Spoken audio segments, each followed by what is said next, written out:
আমরা এই আর্টওয়ার্কটিকে ভালো করে খেয়াল করি।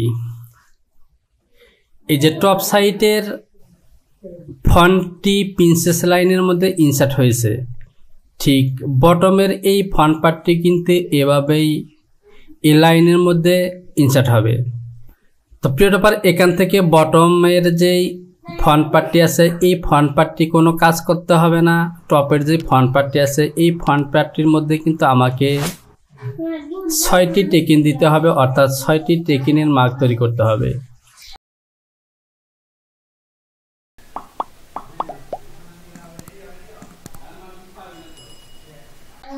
তো প্রিয় টপার, চলুন এবার এই কাজটি আমরা করব। আমি এখান থেকে এই ফন্ট পার্টটিকে সিম করে বের করে নেব। এই ফন্ট পার্টটির মধ্যে কিন্তু আমাকে টেকিন তৈরি করতে হবে, আর এই ফন্ট পার্টটি হবে ডাউন ফন্ট, এটির মধ্যে আমার কোনো কাজ করতে হবে না। আমি এই পার্টটির মধ্যে টেকিন তৈরি করব। তো প্রিয় টপার, এই যে অংশটি দেখতে পাচ্ছেন, আমি এর টোটাল মেজারমেন্টটি শো করি। এখানে আমার মেজারমেন্ট আছে 14 ইঞ্চি।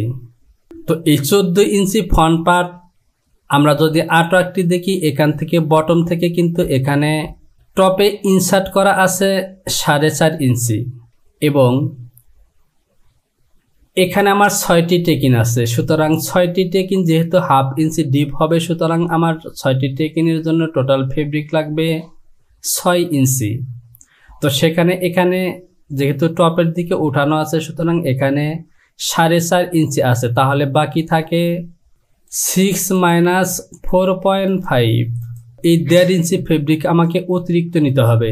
যে কাজটি করব, এখান থেকে 1.5 ইঞ্চি এটিকে ইনকেস করব। আমি শিফট F বাটনটি চেপে এই পয়েন্টগুলোকে পিন করে নিলাম। এবার F3 থেকে ট্রেস সিলেকশন করলাম, এই লাইনে ক্লিক করলাম এবং এটিকে আমি ইনক্রিজ করব 1.5 ইঞ্চি। এই ডিএল এর ঘরে আমি 1.5 ইঞ্চি টাইপ করব। আমি অ্যারো বাটন চেপে সিলেকশন করলাম 1.5। এবার দেখুন আমার এই লাইনটি কিন্তু 1.5 ইঞ্চি ইনক্রিজ হয়েছে। কন্ট্রোল W বাটনটি প্রেস করি, তাহলে দেখতে পাচ্ছেন আমি মেজারমেন্টটি শো করলাম, এখানে 1.5 ইঞ্চি ইনক্রিজ হয়েছে।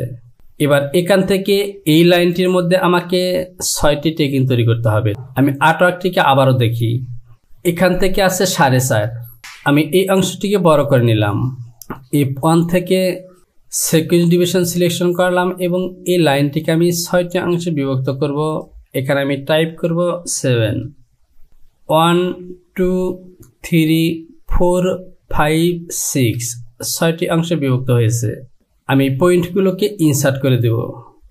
আমি পয়েন্টগুলোকে ইনসার্ট করে নিয়েছি। তো শর্ত অনুযায়ী এই মার্ক বরাবর টেকিন হবে, সুতরাং আমাকে যে কাজটি করতে হবে, এখান থেকে আমি টপের দিকে দেব -0.5। তো প্রিয় টপার, আমি প্রত্যেকটি পয়েন্টের টপের দিকে হাফ ইঞ্চি নিয়েছি, এবার বটমের দিকে দেব হাফ ইঞ্চি। আমি এই সমস্ত পয়েন্টগুলোকে পিন করে নেব, ইনসার্ট করে দেব। আমি পয়েন্টগুলোকে ইনসার্ট করে দিয়েছি। এবার F2 থেকে নোট সিলেকশন করলাম এবং এই পয়েন্টগুলোকে কাটমার্ক দিয়ে দেব। আমি বেজিয়ার সিলেকশন করলাম এবং এবার আবার লাইন টেনে দিলাম। প্রিয় টপার, লক্ষ্য করুন এই 6টি দাগে কিন্তু 6টি টেকিন হবে। এই 6টি টেকিনের মধ্যে আমার 6 ইঞ্চি মার্ক আছে, যে 6 ইঞ্চি মার্ক আমি প্লাস করে নিয়েছিলাম। এখান থেকে আছে আমার 4.5 ইঞ্চি আর 1.5 ইঞ্চি আমি প্লাস করে নিয়েছি। এবার আমি এখান থেকে সিম সিলেকশন করলাম এবং এই সাইড লাইনটিকে বের করে নেব। আমার লেফট এবং রাইট সাইড সিম কিন্তু একই প্যাটার্ন হবে, অর্থাৎ টু কাট হবে। সাইডের এই প্যানেলটিকে সিম করে বের করে নিব। তো তার আগে এখান থেকে আমি এ পজিশনে একটি কাট মার্ক দিলাম। আমি ডেভেলপ দিয়ে এখান থেকে একটি মার্ক দেব 4.5, 4.5। আমি এটিকে ইনসার্ট করে দিলাম। এখানে নোটস মার্ক দিয়ে দিব। প্রিয় টপার, অলরেডি নোটস মার্ক দেওয়া হয়ে গেছে। আমি সিম করে এটিকে বের করে নিলাম। এবার আমি যে কাজটি করব, F8 থেকে মেরি সিলেকশন করলাম এবং এই টেকিনের এই পার্টটিকে এখানে মেরি করব এবং এই প্যাটার্নটিকে এখানে মেরি করলাম, মুভ মেরি সিলেকশন করলাম এবং বি নেকের এই পয়েন্টটি কিন্তু এখানে মিলবে। আমার প্যাটার্নটি কিন্তু এভাবে মিলবে। আমি যদি এই অংশটিকে বড় করি তাহলে দেখতে পাচ্ছেন এখানে যখন 6টি টেকিন তৈরি হবে তখন এই যে পয়েন্টটি দেখতে পাচ্ছেন এই পয়েন্টটি চলে আসবে টেকিন হয়ে ঠিক এই পয়েন্টে। যদি আমরা 8 কি দেখি তাহলে দেখতে পাচ্ছেন এখানে কিন্তু ঠিক এভাবে আছে, আর এই টেকিনগুলো এখানে এভাবে শো করবে। এখান থেকে আমি এই প্যাটার্ন দুটিকে ডিবোস করে দিলাম। আমি পার্সগুলোতে সিম অ্যালাউন্স দিয়ে দেব, সে সাথে আমি এখান থেকে গ্রিন লাইন দিয়ে দিলাম। এটি হলো আমার top font, FRONT font top 1:1, আর এটি হবে FRONT ফন্ট ইন 1:1। সে সাথে আমি যে কাজটি করব F2 থেকে নোট সিলেকশন করে এই ভি নেক পজিশনে এখানে একটি কাটমার্ক দিয়ে দিলাম। আমি এই পৃষ্ঠটিতে একটি কাটমার্ক দিয়ে দিলাম। এই লাইনটির মধ্যেও আমাকে 6টি মার্ক দিয়ে দিতে হবে। ডেভেলপ সিলেকশন করে এখান থেকে মার্ক দেব -4.5। আমি এটিকে ইনসার্ট করে দিলাম। সেকেন্ড ডিভিশন সিলেকশন করলাম এবং এখান থেকে এর মিডিলে আমি মার্ক তৈরি করব। তো প্রিয় ডাপার, এখান থেকে আমাকে টপে আরেকটি মার্ক দিতে হবে। এখান থেকে টপ পজিশনে মার্ক আছে 1.717। আমি এটিকে ইনসার্ট করে দিলাম। আমি এখানে নোস মার্ক দিয়ে দিলাম, আর টপের টেকিনটি হবে এখানে, আর বাকি 4টি টেকিন হবে মিডলে। সুতরাং আমি যে কাজটি করব মিডলের এই অংশটিকে 4টি অংশে বিভক্ত করব। আমি 5 টাইপ করলাম এবং ওকে। এবার যদি আমরা গুনে দেখি 1 2 3 4 5 6, 6টি টেকিন হয়ে গেছে। আমি মার্কগুলোকে ইনসার্ট করে দিলাম এবং নোটস মার্ক দিয়ে দিলাম। এবার যদি আমি এটিকে এখানে মেরি করি তাহলে প্রিয় ডাপার দেখতে পাচ্ছেন এখান থেকে এই কাটমার্কটি কিন্তু এখানে মিলে গেছে। এরপর এখানে একটি টেকিন হবে, এরপর এখান থেকে এ বরাবর টেকিন হবে এবং এই টেকিনটি এখানে মিলে যাবে। একইভাবে এই টেকিনটি মিলে যাবে এখানে, এই টেকিনটি এখানে মিলবে, অর্থাৎ প্রত্যেকটি টেকিন কিন্তু আমার মার্কের সাথে মিলে যাবে। তো প্রিয় ডাপার, আমার ফন্ট পার্ট সাইড প্যানেল, আমি এই প্যাটার্নটিকে নাম দিয়ে দিই ফন্ট সাইড 1:2। এবার আমি এখান থেকে ব্যাক পার্টের প্যাটার্নটি বের করে নিব। যদি আমরা আর্টওয়ার্কটিকে দেখি এখান থেকে যেহেতু ব্যাক পার্টটি শো করছে না, সুতরাং ব্যাক পার্টের মধ্যে কোনো প্যানেল নেই। সিম সিলেকশন করলাম এবং এটি হলো আমার ব্যাক। আমি ব্যাগের প্যাটার্নটিকে বের করে নিয়েছি। এবার আমি সিম অ্যালাউন্স দিয়ে দেব। আমি গ্রিন লাইন টেনে দিলাম। F5 থেকে সিম 2পিটে সিলেকশন করে প্যাটার্নটিকে ডাবল করে নিলাম। আমি F1 থেকে বেজের সিলেকশন করব এবং আর্টওয়ার্কটিকে একবার দেখি। জিপার লেন্থ 11 ইঞ্চি। আমি এখান থেকে 11 ইঞ্চি একটি মার্ক দিয়ে দিলাম। আমার ইনসাইডে একটি প্লাকেট দিতে হবে। আমি রেক্টেঙ্গেল সিলেকশন করলাম এবং এখান থেকে 11 বাই আমার প্লাকেট উইথ হবে 3/4, অর্থাৎ 1.5 নিতে হবে। আমি এটিকে সিম করে বের করে নিলাম, এটিকে ডিলিট করে দিলাম। আমার আরেকটি প্যাটার্ন লাগবে জিপার ফেসিং।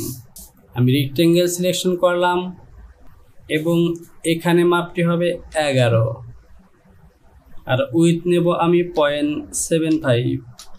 আমি এটিকেও বের করে নিলাম, এই অংশটিকে ডিলিট করে দিলাম। এটি হলো জিপার ফেসিং। আমি সংক্ষিপ্ত করে রাখলাম জিপার ফেসিং 1:2 এবং জিপার প্লাকেট বা back placket BACK back placket 1:1। আমি F4 থেকে সিম লাইন সিলেকশন করলাম এবং এটি হলো আমার প্লাকেট। আমি বটম পজিশনে সিম অ্যালাউন্স 1 ইঞ্চি দিয়ে দিলাম, সে সাথে গ্রিন লাইন দিয়ে দিলাম, এটিকে ডিলিট করে দিলাম। এটি হলো ফেসিং।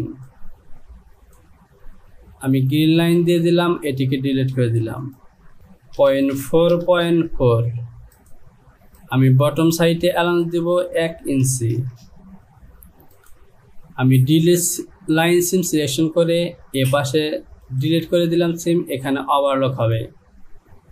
তো প্রিয় ডপার, এরই সাথে লক্ষ্য করুন আমার প্যাটার্নগুলো ওকে। এবার আমি প্যাটার্নগুলোকে আর একবার সেভ করে দিব। File, save, continue. এখান থেকে লক্ষ্য করুন এটি কিন্তু আমার স্লিভলেস প্যাটার্ন এবং ফন্টের এই যে বি নেক আছে এই নেকগুলোকে ফিনিশ করতে হবে। ফন্টে ফিনিশ করার জন্য বাইন্ডিং দিয়ে দেব এবং আর্ম হলে ইনসাইডে প্যাচ দেব এবং হেম পজিশনে আমি অ্যালাউন্স দেব 1 ইঞ্চি, অথবা আমি 3/4 অ্যালাউন্স দিয়ে দেব 3/8 হেম করার জন্য। সিম লাইন সিলেকশন করলাম এবং বটমে অ্যালাউন্স দিলাম 0.75. এখানেও দিয়ে দিলাম 3/4। এই অতিরিক্ত প্যাটার্নটিকে আমি ডিলিট করে দেব। আমি এই সাইড প্যানেলের মধ্যে অ্যালাউন্স দিয়ে দেব 3/4। এটি হলো আমার ব্যাক পার্ট। আমি প্যারালাল সিলেকশন করলাম এবং এটিকে প্যারালাল করব -0.75। অ্যাডজাস্ট টু লাইন দিয়ে এখানে অ্যাটাচ করে দিলাম, সিম করে বের করে নিলাম, এটিকে ডিলিট করে দিলাম। এটি হলো আমার ব্যাক নেক ফেসিং 0.4.4। আমি গ্রিন লাইন দিয়ে দিলাম, এটিকে ডিলিট করে দিলাম, কি কপি করলাম, আমি ডিলিট সিম লাইন সিলেকশন করলাম এবং এই অ্যালাউন্স দুটি ডিলিট করে দিলাম। এটি হলো আমার back neck finish. Back neck finish 1:2। এটি হলো আমার ফন্ট। আমি এই লাইনটিকে প্যারালাল করব 3/4। এবার আবার লাইন টেনে দিলাম, সিম করে বের করে নিলাম, এটিকে ডিলিট করে দিব।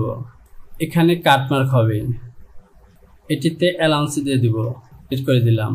এখান থেকে যদি আমি আর্টওয়ার্কটি দেখি তাহলে এটি কিন্তু নেক পজিশনে ওভারল্যাপ হয়েছে, সুতরাং আমাকে ফন্ট নেকের ফেসিংটি আলাদা আলাদা করে দিতে হবে। তো এখান থেকে আমার এই ফেসিংটি কিন্তু এই লাইন বরাবর চলে আসবে, এই মিডল পজিশন পর্যন্ত আমাকে দিতে হবে। আমি অ্যাডজাস্ট টু লাইন দিয়ে এটিকে এখানে অ্যাটাচ করলাম, আমি এটিকে সিম করে বের করে নিলাম, এটিকে ডিলিট করে দিলাম। Font neck facing 1:2। এখানে সিম অ্যালাউন্স দিয়ে দিলাম, এটিকে কপি করব। এবার আমি সিম লাইন দিয়ে এই লাইনটিকে ডিলিট করে দিলাম, এটিকে রিনেম করব ফন্ট নেক ফেসিং, আমি সংক্ষিপ্ত করে রাখলাম ফিনিশ। ফন্ট নেক ফিনিশ এবং ফেসিং, ব্যাক নেক ফিনিশ এবং ফেসিং। এবার কিন্তু আমার সমস্ত প্যাটার্নগুলো ওকে। এখান থেকে আমাকে আর্ম হোলের প্যাটার্নটি বের করে নিতে হবে।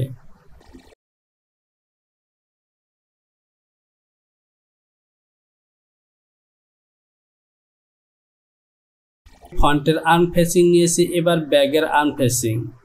এটি হলো আমার ব্যাগ, আমার এই নামটি ভুল হয়েছে, এটি হলো আমার ব্যাক আর্ম ফেসিং, এটি হলো ব্যাক আর্ম ফিনিশ, এটি হলো আমার ফন্ট। তো ফন্টের ফেসিংটি আমাকে এখান থেকে নিতে হবে। এবার কিন্তু আমার সমস্ত প্যাটার্নগুলো ওকে। এবার আমি কিবোর্ড থেকে স্টার প্রেস করলাম এবং এখানে আমার স্টাইল নাম্বার দেব।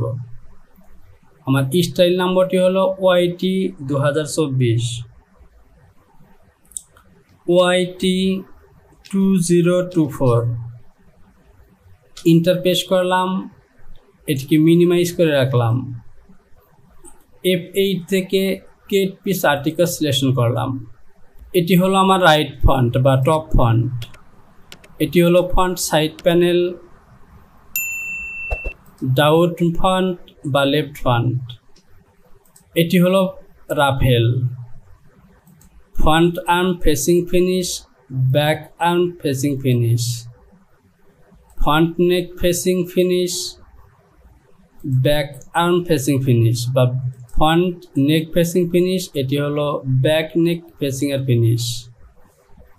ব্যাক প্লাকেট এবং ফেসিং, এটি হলো ব্যাক পার্ট। আমি মিনিমাইজড করা ফাইলটিকে ওপেন করলাম, কিবোর্ড থেকে হোম বাটনটি দুবার প্রেস করলাম। তো এখান থেকে আমি কাট সিলেকশন করব না, কারণ এটি হলো আমার ডেভেলপ প্যাটার্ন।